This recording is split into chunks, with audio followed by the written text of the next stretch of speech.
Hi guys, nandito ako sa palengke ngayon at nag-iisip ako kung anong pwede kong ulamin.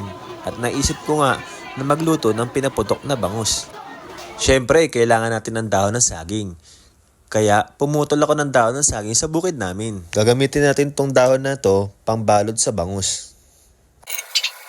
Siyempre, huhugasan muna natin ng bangus. Siguraduhin nating malinis ang bangus.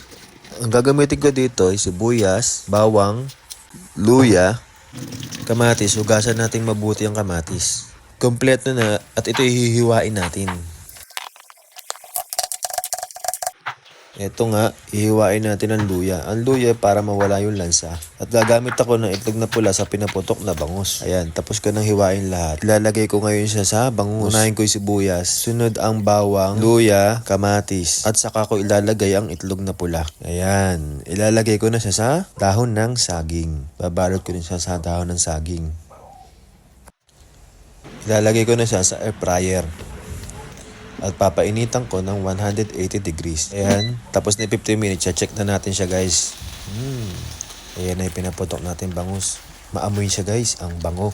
Alam nyo ba bakit gusto ko ng pinaputok na bangus? Kasi puro karne na ang kinakain ko eh.